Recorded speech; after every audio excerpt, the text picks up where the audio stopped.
नमस्कार, good morning. News 24 देख रहे हैं आप। मैं आप सभी के साथ सोनिका सिंह। घड़ी में सुबह के 6 बज चुके हैं और वक्त हो गया है तेजस 24 का। आपको देश दुनिया की हर बड़ी खबर दिखाएंगे, लेकिन बुलेटिन की शुरुआत करेंगे आज की पहली और देश की सबसे बड़ी खबर के साथ। तो आज की पहली खबर आपके टीवी स्क्रीन पर इस वक्त की बड़ी खबर है। WHO के आंकड़ों पर भारत के कड़े सवाल सामने आए हैं। कोरोना से मौत पर WHO ने आंकड़ा जारी किया है। इस वक्त की बड़ी खबर आपको बता दें, एम्स के डायरेक्टर ने पूछे हैं WHO से तीखे सवाल किए गए हैं एम्स डायरेक्टर की तरफ से। WHO की तरफ से जो आंकड़े जारी किए गए हैं कोरोना मौत को लेकर के, उस पर भारत की तरफ से सवाल किया गया है। डेटा कलेक्शन, डेटा सोर्स और मैथोलॉजी पर सवाल उठाए हैं। एम्स के डायरेक्टर रणदीप गुलेरिया ने भी आंकड़ों को लेकर जो आंकड़े इकट्ठा करने के तरीके हैं उस पर सवाल पूछे हैं।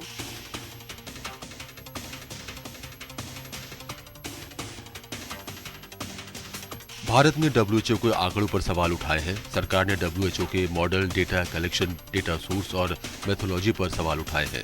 एम्स के डायरेक्टर रणदीप गुलेरिया ने भी आंकड़ों के इकट्ठा करने के तरीकों पर सवाल पूछे हैं। मेरा ये मानना है कि ये डेटा ठीक नहीं है और इसके 3 कारण हैं। एक कारण तो ये है कि हमारा एक बहुत अच्छा एक सिस्टम है बर्थ्स और डेथ्स रजिस्ट्रेशन का, RGI का।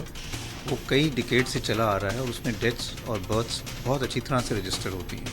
अगर हम वो डेटा भी देखें तो उससे इतनी ज़्यादा एक्सेसिव डेथ्स नहीं है। और बड़ी खबर सामने आ रही है। इस बीच की बड़ी खबर आपको बता दें, कोरोना से हुई मौत पर WHO ने चौंकाने वाले आंकड़े जारी किए हैं। WHO का दावा है कि भारत में कोरोना से 47 लाख लोगों की मौत हुई है। वहीं WHO की तरफ से आपको बता दें 1 जनवरी 2020 से 31 दिसंबर 2021 के बीच करीब 47 लाख लोगों की मौत कोरोना से हुई है। यह दावा किया गया है WHO की तरफ से। WHO के अनुसार पिछले साल अप्रैल, मई, जून में ही जब कोरोना पीक पर थी तब तक 27 लाख लोगों की मौत हो गई।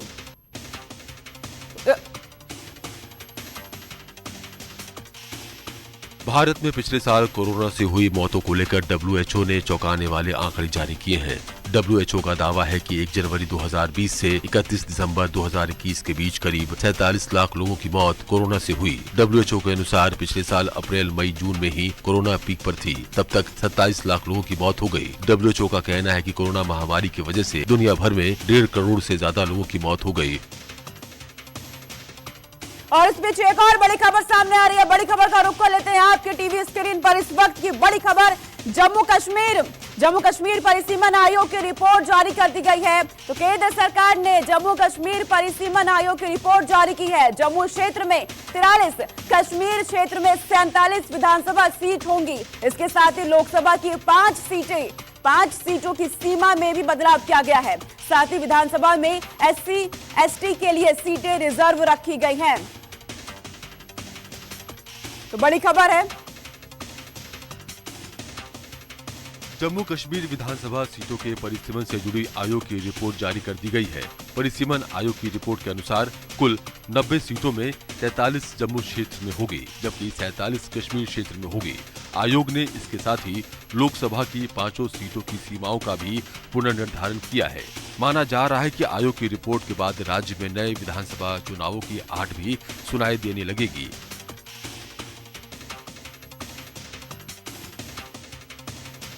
कांग्रेस नेता अश्विनी हांडा ने परिसीमन की रिपोर्ट को सिरे से खारिज करते हुए कहा है कि जम्मू कश्मीर की आवाम इस रिपोर्ट से खुश नहीं है। डिलिमिटेशन कमीशन की फाइनल रिपोर्ट की जो बातें मीडिया के द्वारा सामने आई हैं, उनसे जम्मू कश्मीर के आवाम पूरी तरह से सहमत नहीं है और हम इस रिपोर्ट को पूरी तरह से खारिज करते हैं। भारत पाक अंतर्राष्ट्रीय सीमा से लगे सांबा जिले के चक फकीरा इलाके में जो सुरंग मिली थी, उसके बाद आगे पीछे के पूरे इलाके को सर्च किया जा रहा है। टनल के अंदर जब खुदाई की गई तो एक 265 फीट लंबी पाइप मिली है। BSF के अधिकारियों का कहना है कि भारतीय सीमा में जहां सुरंग का मुहाना मिला है जो 32 फीट का है, जबकि पाकिस्तान की तरफ से जो मुहाना है वो लगभग 4 फीट का हो सकता है। और एक और बड़ी खबर सामने आ रही है। आज की बड़ी खबर, प्रधानमंत्री नरेंद्र मोदी आज वीडियो कॉन्फ्रेंसिंग के जरिए जैन अंतर्राष्ट्रीय व्यापार संगठन के जीतो कनेक्ट 2022 के उद्घाटन सत्र को संबोधित करेंगे। जैन अंतर्राष्ट्रीय व्यापार संगठन की ओर से आयोजित यह मंच कई क्षेत्रों में काम कर रहे युवा व्यवसायियों को एक साथ लाएगा। युवा व्यापारियों को साथ लाने की बड़ी पहल की गई है। जीतो कनेक्ट 2022 को संबोधित करेंगे प्रधानमंत्री नरेंद्र मोदी। वीडियो कॉन्फ्रेंसिंग के जरिए जैन अंतर्राष्ट्रीय व्यापार संगठन के जीतो कनेक्ट 2022 के उद्घाटन सत्र को संबोधित करेंगे। पीएम का संबोधन आज सुबह 10:30 बजे होगा। जैन अंतर्राष्ट्रीय व्यापार संगठन की ओर से आयोजित ये मंच कई क्षेत्रों में काम कर रहे युवा व्यवसायियों को एक साथ लाएगा। जैन अंतर्राष्ट्रीय व्यापार संगठन दुनिया भर में जैन समुदाय से जुड़े धर्मावलंबियों को जोड़ने वाला एक वैश्विक संगठन है। देश में पड़ रही भीषण गर्मी को लेकर प्रधानमंत्री नरेंद्र मोदी ने एक अहम बैठक की। बैठक में भीषण गर्मी से निपटने और मानसून से जुड़ी तैयारियों की समीक्षा की गई। बैठक में पीएम मोदी ने कहा, भीषण गर्मी या आग की घटनाओं से लोगों की मौत को रोकने के लिए हर संभव कदम उठाने होंगे। उन्होंने ये भी कहा कि इस तरह की किसी भी घटना पर कार्रवाई में कम से कम समय लगना चाहिए। अधिकारियों ने उन्हें तैयारियों को लेकर एक प्रेजेंटेशन भी दिया। और बड़ी खबर सामने आ रही है। इस वक्त की बड़ी खबर आपको बता दें, धर्म संसद पर रोक, राज्य में शांति और सौहार्द स्थापना के लिए मशहूर लेखिका सहित कई दिग्गजों ने सीएम पुष्कर सिंह धामी को पत्र लिखकर इस पर कार्रवाई करने की अपील की है। उन्होंने धर्म संसद जैसे कार्यक्रम की घोषणा पर चिंता जताते हुए रोक लगाने की मांग की है। मशहूर लेखिका नयनतारा सहगल, उत्तराखंड के पूर्व मुख्य सचिव एसके दास समेत विभिन्न क्षेत्रों के प्रमुख लोगों ने उत्तराखंड में नफतरी बयानबाजी और सांप्रदायिक तनाव की स्थिति पर चिंता जाहिर की है। आपको बता दें, इससे पहले पिछले साल 17 से 19 दिसंबर के बीच आयोजित धर्म संसद में एक समुदाय विशेष को लेकर दिए गए भड़काऊ बयान पर जमकर बवाल हुआ था। और इस बीच एक और बड़ी खबर सामने आ रही है, ब्रेकिंग न्यूज। कांग्रेस नेता राहुल गांधी का आज से हैदराबाद दौरा शुरू हो रहा है। राहुल के दौरे से पहले हैदराबाद में उनको चुनौती देने वाले पोस्टर्स लगाए गए हैं। इनमें लिखा गया है कि क्या वो सफेद चुनौती के लिए तैयार हैं। खबर है कि ये पोस्टर तेलंगाना के एक मंत्री की तरफ से लगवाए गए हैं। कांग्रेस नेता राहुल गांधी आज हैदराबाद के दौरे पर हैं, लेकिन उनके पहुंचने से पहले ही हैदराबाद राहुल गांधी को चुनौती देने वाले पोस्टर से पट गया है, जिसमें लिखा है, क्या वो सफेद चुनौती के लिए तैयार हैं। शहर के बीचों बीच हुसैन सागर झील पर ये बैनर लगे हैं।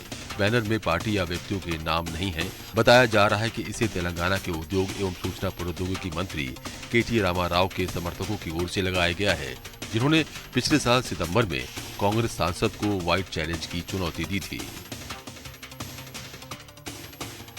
केंद्रीय गृह मंत्री अमित शाह आज भी बंगाल के दौरे पर हैं। अमित शाह आज 3 बीघा में एक सरकारी कार्यक्रम में शामिल होंगे। 3 बीघा कॉरिडोर भारत की जमीन का वो एक हिस्सा है, दोनों देशों की सीमा पर है। इसे सितंबर 2011 में बांग्लादेश को लीज पर दिया गया है। दोपहर को शाह राजधानी कोलकाता में पार्टी के सांसदों, विधायकों और पार्टी के नेताओं के साथ मीटिंग करेंगे। अमित शाह विक्टोरिया मेमोरियल में सांस्कृतिक मंत्रालय के कार्यक्रम में शामिल होंगे। और इस वक्त ब्रेकिंग न्यूज सामने आ रही है आपके टीवी स्क्रीन पर। बड़ी खबर, पश्चिम बंगाल दौरे पर केंद्रीय गृह मंत्री अमित शाह। सिलीगुड़ी में अमित शाह ने ममता पर निशाना साधा है। आरोप लगाया है कि ममता सरकार ने बंगाल को आर्थिक रूप से कंगाल कर दिया है। जब तक पश्चिम बंगाल में अत्याचार, करप्शन, कटबनी जारी रहेगी, तब तक बंगाल में बीजेपी की लड़ाई लगातार जारी रहेगी। केंद्रीय गृह मंत्री अमित शाह बंगाल के दौरे पर हैं। गुरुवार को सिलीगुड़ी में लोगों को संबोधित करते हुए शाह ने सीएम ममता बनर्जी पर जमकर हमला बोला। अमित शाह ने कहा कि ममता सरकार ने बंगाल को आर्थिक रूप से कंगाल कर दिया है। शाह ने कहा कि जब तक बंगाल की जनता पर अत्याचार, भ्रष्टाचार, कटनीमई और सिंडिकेट का राज खत्म नहीं होगा, तब तक बीजेपी अपनी लड़ाई चालू रखेगी। ममता बनर्जी ने अमित शाह के आरोपों पर तीखा जवाब दिया है। ममता ने कहा है कि बीजेपी का काम विभाजन पैदा करना है। अमित शाह देश के गृह मंत्री हैं, इसलिए उनको दिल्ली में क्या हो रहा है उसे देखना चाहिए। जहांगीरपुरी, उत्तर प्रदेश और मध्य प्रदेश में क्या क्या हुआ उनको वो देखना चाहिए। सीएए को लेकर ममता बनर्जी ने सरकार से सवाल पूछा। उन्होंने कहा कि बिल लैप्स हो चुका है और वो इस बिल को संसद में क्यों नहीं ला रहे हैं। भारतीय जनता पार्टी लगातार दक्षिण के राज्यों में खुद को मजबूत करने की कोशिश कर रही है। बीजेपी के राष्ट्रीय अध्यक्ष जेपी नड्डा आज केरल के दौरे पर हैं। जेपी नड्डा आज कोझिकोड जाएंगे और वहां एक रैली को संबोधित करेंगे। केरल की वामपंथी सरकार के खिलाफ नड्डा हल्ला बोलेंगे। इससे पहले गुरुवार को नड्डा तेलंगाना के महबूब नगर में एक जनसभा को संबोधित किया और सत्ताधारी टीआरएस पर जमकर हमला बोला। और एक और बड़ी खबर सामने आ रही है। बड़ी खबर आपके सामने इस वक्त की। पंजाब कांग्रेस के पूर्व अध्यक्ष नवजोत सिंह सिद्धू पर अहम फैसला आज हो सकता है। आज कांग्रेस अनुशासन कमेटी की बैठक होने वाली है। इससे पहले कांग्रेस के पंजाब प्रभारी हरीश चौधरी ने केंद्रीय नेतृत्व से सिद्धू से जवाब तलब कर उनके खिलाफ कार्रवाई की मांग की थी।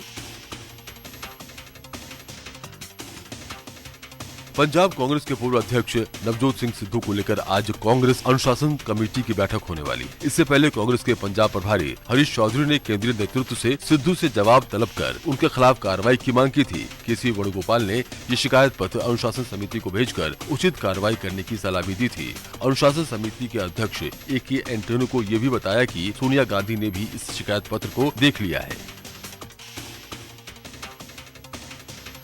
भारतीय मजदूर संघ आज अपने 25 सूत्री मांगों को लेकर जन आक्रोश रैली का आयोजन करेगा। ये रैली सरकार के श्रमिक और कर्मचारी विरोधी नीतियों के खिलाफ है। इस रैली में करीब 50,000 श्रमिक शामिल होंगे। संघ पूरे हिंदुस्तान का सबसे बड़ा कर्मचारी मजदूर संगठन है। इससे पहले भी संगठन सरकार ने आंगनबाड़ी कार्यकर्ताओं, आशा सहयोगिनी का वेतन बढ़ाने जैसी कई मांगे की गयी थी। संगठन का कहना है कि सरकार की ओर से कोई सुनवाई नहीं हो रही है। पंजाब विधानसभा चुनाव में शानदार जीत हासिल करने के बाद अब आम आदमी पार्टी की नजर जम्मू कश्मीर पर है। पार्टी ने कल इसी बाबत केंद्र शासित प्रदेश के लिए अपने संगठन पदाधिकारियों की घोषणा कर दी है। पार्टी ने जम्मू कश्मीर प्रभारी हरजोत सिंह बैस को बनाया है। हरजोत सिंह बैस फिलहाल पंजाब सरकार में मंत्री हैं, तो वहीं गौरव शर्मा जम्मू के प्रभारी और प्रदीप मित्तल सह प्रभारी होंगे।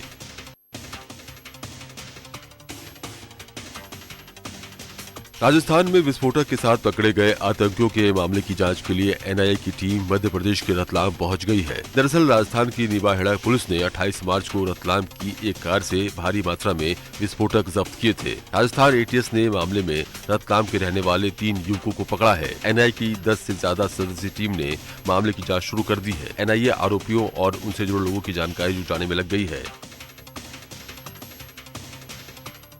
इंदौर पुलिस की क्राइम ब्रांच ने इंटरपोल की मदद से बड़ा खुलासा किया है। ड्रग्स केस में फंसा देने के नाम पर 1000 से ज्यादा अमेरिकियों से करोड़ों रुपए की ठगी का मामला सामने आया है। फर्जी इंटरनेशनल कॉल सेंटर के जरिए धोखाधड़ी कर विदेशी बैंकों में करोड़ों रुपए जमा किए गए। धोखाधड़ी के इस इंटरनेशनल रैकेट का खुलासा FBI की जाँच और ठगी का शिकार अमेरिकी नागरिकों के बयानों से हुआ है। क्राइम ब्रांच मामले में इंटरपोल की भी मदद ले रही है।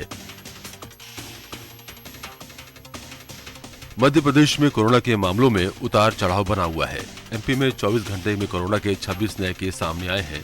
इसमें सबसे ज्यादा 7 गुना मुरैना से आए हैं, जबकि भोपाल, इंदौर से 5-5 केस सामने आए हैं। कोरोना के 26 नए केस 8 जिलों से सामने आए हैं। वहीं प्रदेश में कोरोना से किसी की मौत नहीं हुई है। मध्य प्रदेश में एक्टिव मरीजों की संख्या 213 है। पिछले 24 घंटों में 29 मरीज ठीक हुए हैं। मध्य प्रदेश में कोरोना संक्रमण दर 0.49% है। तस्वीरें मध्य प्रदेश में सिरोही के आबू रोड की है, जहां चलती ट्रेन पर चढ़ने के दौरान एक महिला गिर गई, जिससे वो महिला ट्रेन से घसीटती हुई चली गई। इस दौरान वहां मौजूद 2 RPF के जवानों ने देख लिया और घसीटती हुई महिला को बचा लिया। रामदयाल शर्मा और चंद्रपाल ने तत्परता दिखाते हुए महिला को मौत के मुंह से खींच लिया। वहीं घटना का CCTV फुटेज सोशल मीडिया पर वायरल होने के बाद दोनों RPF जवानों की लोग खासी सराहना कर रहे हैं।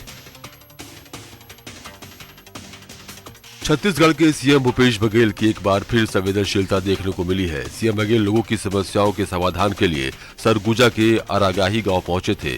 इस दौरान चंद्रकांता नाम की लड़की सीमांकन की मांग करते हुए रो पड़ी। मुख्यमंत्री ने चंद्रकांता को अभिभावक की तरह डांटा और फिर पास बुलाकर समझाया। उन्होंने अनिति देवी को उनके दोनों दिव्यांग बच्चों का इलाज कराने का आश्वासन दिया है। परसा कोल ब्लॉक भूमि अधिग्रहण पर स्टे लगाने दायर याचिका पर छत्तीसगढ़ हाई कोर्ट में बहस पूरी हो गई है। चीफ जस्टिस अरूप गोस्वामी और जस्टिस सामंत की खंडपीठ ने फैसला सुरक्षित रख लिया है। याचिकाकर्ताओं ने कोल बैरिंग एक्ट से अधिग्रहित जमीन पर निजी कंपनी के खनन अधिकार को गलत बताया है। उनका कहना है कि छत्तीसगढ़ सरकार कोयला खनन के लिए जमीन अधिग्रहण नहीं कर सकती है। पिछली सुनवाई के दौरान हाई कोर्ट ने पेड़ों की कटाई पर कड़ा रुख अपनाया था। Raipur police motor vehicle act को लेकर सख्त हो गई है। रायपुर में रेड लाइट जंप करना अब करीब 7 गुना महंगा पड़ेगा। रेड लाइट जंप करने पर अब 300 रुपए की जगह 2000 रुपए का जुर्माना लगेगा। वहीं लापरवाही से गाड़ी चलाने पर 2 गुना जुर्माना लगेगा। लापरवाही से गाड़ी चलाने पर अब 1000 रुपए की जगह 2000 रुपए का चालान कटेगा। यदि दूसरी बार ट्रैफिक नियमों का उल्लंघन हुआ तो 5000 रुपए का फाइन लगेगा। छत्तीसगढ़ में कोरोना से थोड़ी राहत है। छत्तीसगढ़ में 24 घंटों में कोरोना के 2 नए केस सामने आए हैं। इसमें रायपुर और जयपुर से एक केस है, जबकि कोरोना की वजह से किसी भी मरीज की मौत नहीं हुई है। पिछले 24 घंटों में 10 कोरोना मरीज डिस्चार्ज हुए हैं। छत्तीसगढ़ में कोरोना के एक्टिव मरीजों की संख्या 37 है। रायपुर में एक्टिव मरीजों की संख्या 12 है, जो कि सबसे ज्यादा है।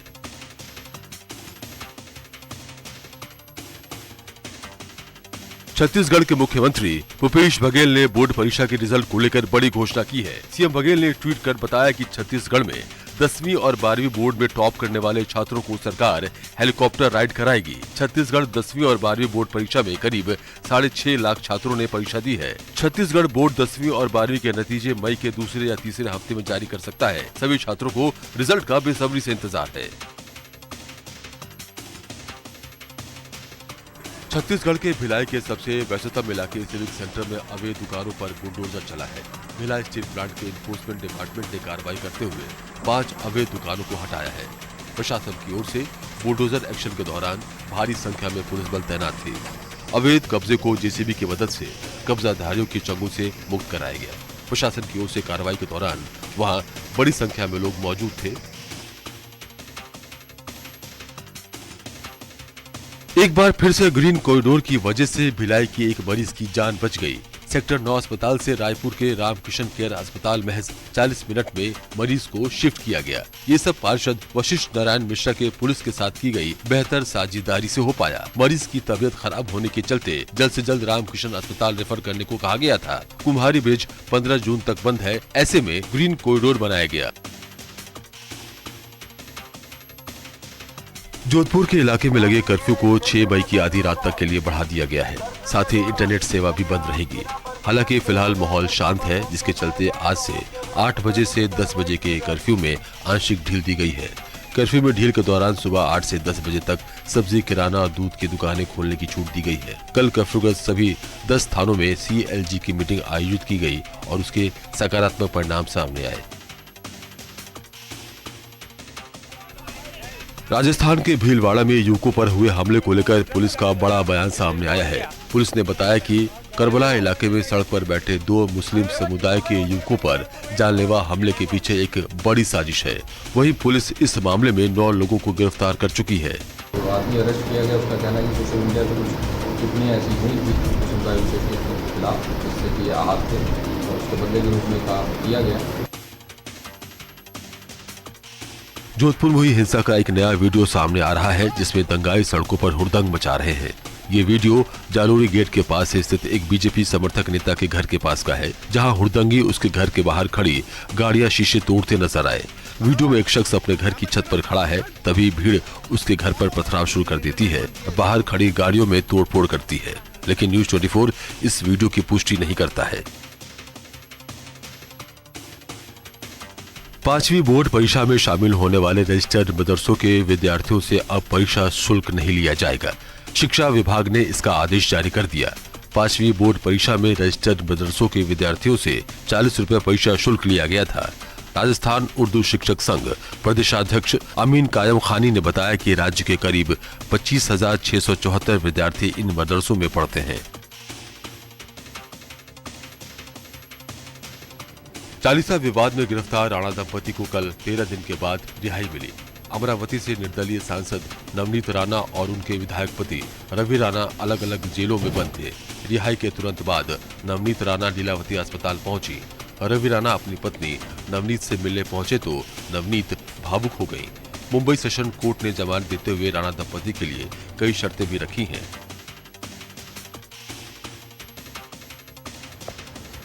महाराष्ट्र सीएम उद्धव ठाकरे के आवास के बाहर हनुमान चालीसा का पाठ करने का ऐलान करने वाले राणा दंपति की मुश्किलें कम नहीं हो रही हैं। हालांकि जेल से तो दोनों बाहर आ गए हैं, लेकिन उनके घर अवैध निर्माण को लेकर बीएमसी नरमी के मूड में नहीं है। बीएमसी के अधिकारियों की एक टीम ने गुरुवार को एक बार फिर सांसद नवनीत राणा और विधायक रवि राणा के घर पहुंची। टीम फिर से निरीक्षण नहीं कर पाई क्योंकि घर पर कोई नहीं था। भीमा कोरेगांव हिंसा मामले पर एनसीपी चीफ शरद पवार से पूछताछ हुई। जांच आयोग ने पूछताछ के बाद उनका बयान दर्ज किया। जब हिंसा फैली तब शरद पवार ने दावा किया था कि हिंसा में कुछ हिंदू संगठनों का हाथ है।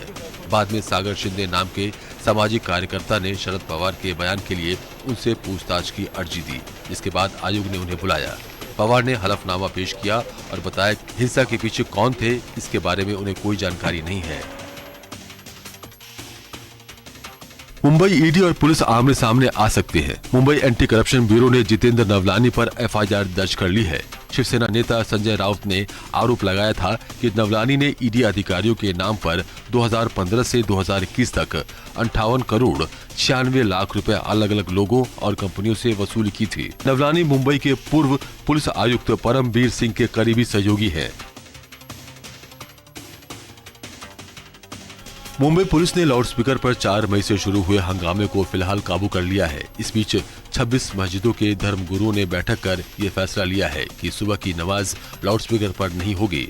पूरे महाराष्ट्र में पुलिस ने करीब 250 एमएनएस कार्यकर्ताओं को हनुमान चालीसा का लाउडस्पीकर से पाठ करने पर हिरासत में लिया है। मुंबई में हिरासत में लिए गए अधिकतर एमएनएस नेताओं कार्यकर्ताओं को तड़ीपार कर दिया गया है।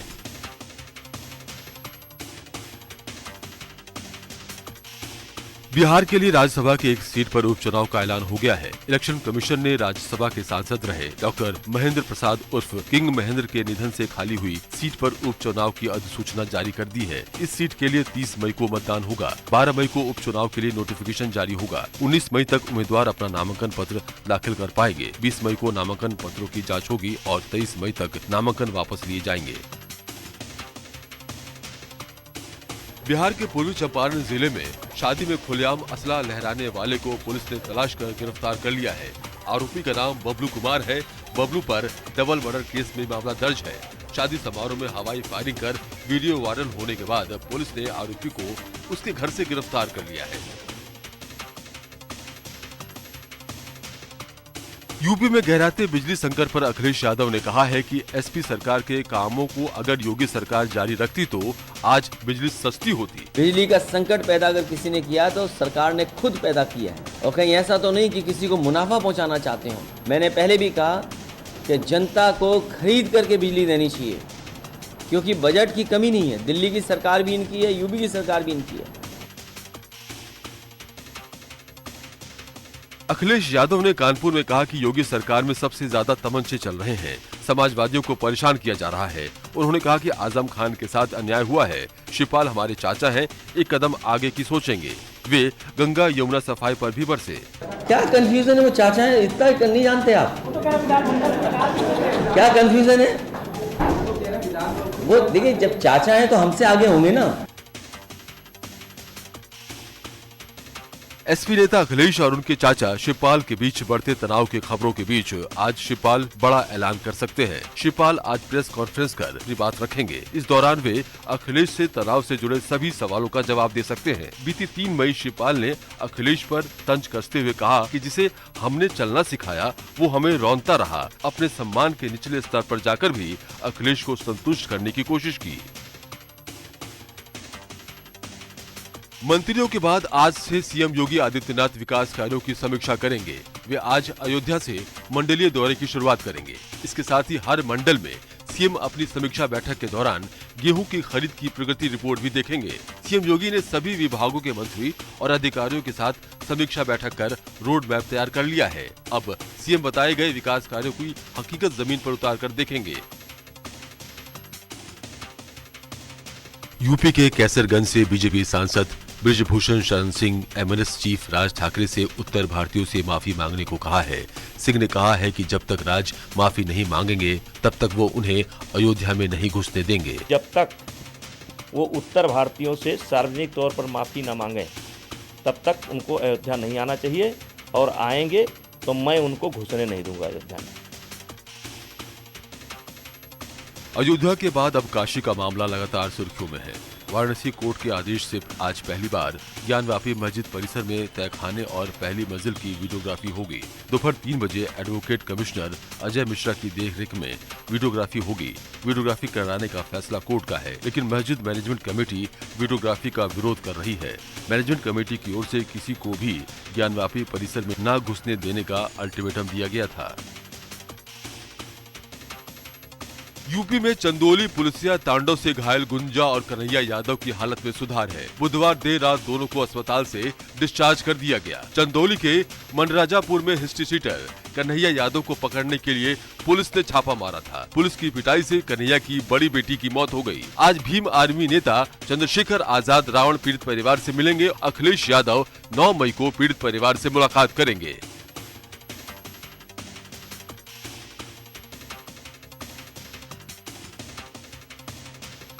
उत्तर प्रदेश के ललितपुर में नाबालिग से दुष्कर्म मामले में पाली थाना प्रभारी पर मामला दर्ज होने और पूरा थाना लाइन हाजिर हो जाने के बाद खाकी को फिर से शर्मसार होना पड़ा है। यहाँ पुलिसकर्मियों ने एक महिला को निर्वस्त्र करके न केवल उसे पीटा, बल्कि मामला दबाने के लिए महिला के साथ ही उसके पति के खिलाफ भी शांति भंग का केस दर्ज कर लिया।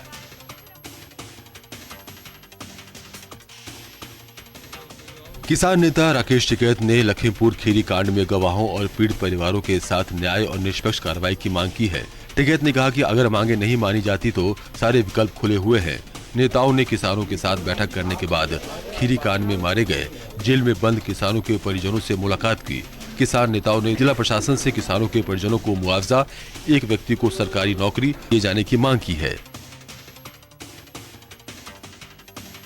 उत्तर प्रदेश के प्रयागराज में एक सीबीएसई स्कूल में छोटे छोटे बच्चों को ईद के मौके पर इस्लामी पोशाक पहनकर वीडियो बनाने को कहा गया। इस मामले में पुलिस ने केस दर्ज कर जांच शुरू कर दी है। यह आदेश झींसी के न्याय नगर पब्लिक स्कूल की प्रिंसिपल बुशरा मुस्तफा ने जारी करवाया था। किसी खास तरह का ड्रेस पहने और टोपी पहन के या वीडियो फोटो उनको डालेंगे, केस इसमें रजिस्टर्ड कर लिया गया है, उसकी इन्वेस्टिगेशन की जा रही है। हिमाचल प्रदेश कांग्रेस कमेटी की नवनियुक्त अध्यक्ष प्रतिभा सिंह ने अपना पद संभाल लिया है। शिमला के चौड़ा मैदान में अभिनंदन समारोह के बहाने कांग्रेस ने जोरदार शक्ति प्रदर्शन किया। प्रतिभा सिंह ने दावा किया है कि जिस तरह से पिछले साल हुए उपचुनावों में कांग्रेस ने बीजेपी को हराया था, उसी तरह से विधानसभा चुनावों में भी हराएंगे। राज्य में इसी साल नवंबर-दिसंबर में विधानसभा चुनाव होने हैं। देश की राजधानी दिल्ली में अब मुफ्त बिजली के नियम में बदलाव होने जा रहा है। दिल्ली में अब बिजली पर सब्सिडी सिर्फ उन्हीं लोगों को मिलेगी जो इसकी मांग करेंगे। फैसला 1 अक्टूबर से लागू होगा। सरकार चुनाव करने का विकल्प सभी बिजली उपभोक्ताओं को देगी और इस पर लोगों की राय लेगी। मुख्यमंत्री अरविंद केजरीवाल ने कहा कि बीच बीच में लोगों के सुझाव भी आते हैं कि योजना अच्छी है। दिल्ली में अतिक्रमण हटाने के लिए चलने वाला बुलडोजर अभियान 8 मई तक रोक दिया गया है। एमसीडी को पुलिस फोर्स नहीं मिलने की वजह से ये एक्शन टल गया है। गुरुवार को शाहीन बाग के आसपास के इलाके और कालिंदी पार्क में अवैध अतिक्रमण हटाया जाना था। सूत्रों ने बताया कि एसडीएमसी ने एक्शन की पूरी तैयारी कर ली थी, लेकिन फोर्स न मिलने की वजह से इसे टालना पड़ा। अब 8 मई के बाद अतिक्रमण हटाने की कार्रवाई की जाएगी। राजस्थान के रहने वाले कॉमेडियन श्याम रंगीला आम आदमी पार्टी में शामिल हो गए हैं। देश में काम की राजनीति करने वाली आम आदमी पार्टी के साथ मिलकर शिक्षा और स्वास्थ्य क्रांति की अलख जगाएंगे। 2 दिन पहले ही दिल्ली में श्याम रंगीला ने आम आदमी पार्टी के राष्ट्रीय संयोजक अरविंद केजरीवाल से मुलाकात की थी। श्याम रंगीला ने दिल्ली सरकार के स्कूल और मोहल्ला क्लिनिक का भी दौरा किया था और व्यवस्था की तारीफ की थी। दिल्ली में बीते 24 घंटे में कोरोना के 1365 नए मामले सामने आए हैं। हालांकि राहत की बात ये रही कि किसी की मौत नहीं हुई है और संक्रमण दर में भी गिरावट आई है। संक्रमण दर 6.35% दर्ज की गई। स्वास्थ्य विभाग के आंकड़ों के मुताबिक दिल्ली में 21,501 लोगों की कोरोना जांच की गई, जिसके बाद 1365 नए मामले सामने आए हैं। 5,786 कोरोना के मरीजों का इलाज चल रहा है। हैदराबाद में ऑनर किलिंग का मामला सामने आया है, जहां मुस्लिम युवती से शादी करने वाले दलित की बेरहमी से हत्या कर दी गई है। ये घटना सरूर नगर इलाके की है। बताया जा रहा है कि अज्ञात आरोपियों ने वारदात को उस वक्त अंजाम दिया जब नागराजू नाम का एक युवक अपनी पत्नी के साथ बाइक पर सवार होकर सरूर नगर की तरफ जा रहा था। तभी 2 अज्ञात लोगों ने नागराजू पर हमला कर दिया। हमलावर हत्या कर फरार हो गए। गाजियाबाद के डासना जेल में तैनात सिपाही ने सुसाइड कर लिया है। सिपाही का नाम गजेंद्र था, जो डासना में ही किराए के मकान में रहता था। पुलिस मामले की छानबीन कर रही है। सूत्रों का दावा है कि किसी निजी कारणों की वजह से सिपाही ने सुसाइड किया है। सिपाही आगरा का रहने वाला था और पिछले 5 महीने से डासना जेल में तैनात था। परिवार ने फिलहाल किसी तरह का शक जाहिर नहीं किया है। पुलिस हर एंगल से मामले की जाँच कर रही है। तबाही की ये तस्वीरें पुडुचेरी की है। यहाँ की एक फैक्ट्री में भीषण आग लग गई है। फैक्ट्री में प्लास्टिक रिसाइकिल यूनिट में आग लगी है। आग लगने के बाद कई किलोमीटर तक सिर्फ धुआं ही धुआं दिख रहा था। हादसे के वक्त फैक्ट्री में 20 से ज्यादा कर्मचारी मौजूद थे। कर्मचारियों ने आग पर काबू पाने की कोशिश की, लेकिन नाकाम रहे। गनीमत रही कि हादसे में किसी को भी कोई चोट नहीं आई। दमकल की गाड़ियों ने किसी तरह आग पर काबू पाया। पटियाला के एक मनी ट्रांसफर करने वाली दुकान पर लूट की कोशिश की गई। पूरी घटना सीसीटीवी में कैद हो गई। दोनों लुटेरों ने दुकान में आकर पैसे ट्रांसफर की बात की। बातचीत के दौरान उन्होंने पिस्तौल दिखाकर पैसे लूटने की कोशिश की, लेकिन शोर मचाने पर लोग जमा हो गए और दोनों बदमाशों पर काबू कर लिया। पुलिस ने दोनों बदमाशों को गिरफ्तार कर लिया है।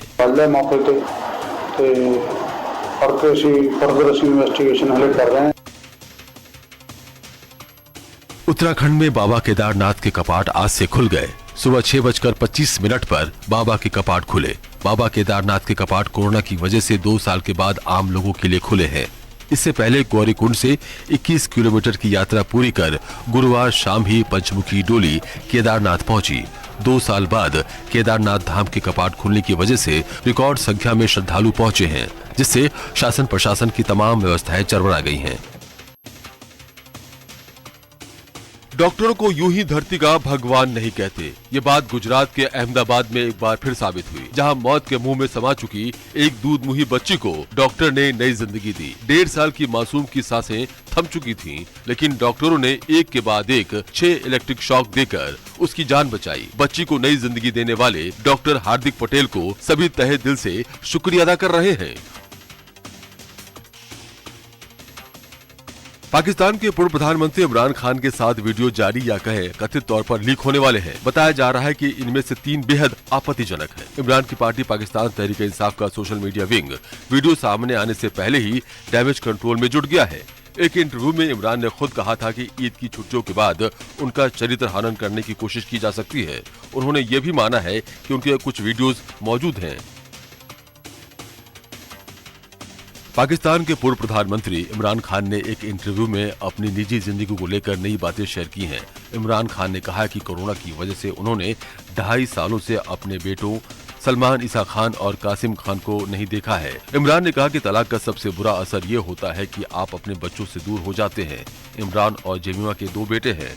इमरान खान ने कहा कि साजिशन मेरी सरकार गिराने के बाद विरोधी अब उसके चारित्रिक चलन की तैयारी में हैं। पाकिस्तान के विपक्षी नेता ने संयुक्त राष्ट्र को एक पत्र लिखा है। पीटीआई नेता और पूर्व मानवाधिकार मंत्री शिरीन माजरी ने नए गृह मंत्री राना सनाउल्लाह को लेकर पत्र लिखा है। मानवाधिकारों को लेकर यूएन उच्चायुक्त मिशेल बाचेलेट को लिखे एक पत्र में आरोप लगाया है कि मौजूदा गृह मंत्री के संबंध आतंकियों से हैं। पीटीआई नेता ने यह दावा भी किया है कि इस मामले में आरोपी सनाउल्लाह अपने राजनीतिक प्रतिद्वंदियों के खिलाफ धार्मिक कार्ड का इस्तेमाल कर रहे हैं। पाकिस्तान के गृह मंत्री राना सनाउल्लाह ने विपक्षी नेताओं के आरोपों को सिरे से खारिज किया है। सनाउल्लाह ने कहा कि विपक्षी दलों के प्रदर्शन का सख्ती से मुकाबला किया जाएगा। शिरीन माजनी के पत्र को सनाउल्लाह ने अपनी छवि खराब करने की साजिश करार दिया। सनाउल्लाह पहले ही कह चुके हैं कि मदीना में पीएम शहबाज के खिलाफ नारेबाजी केस में पूर्व पीएम इमरान की गिरफ्तारी लगभग तय है।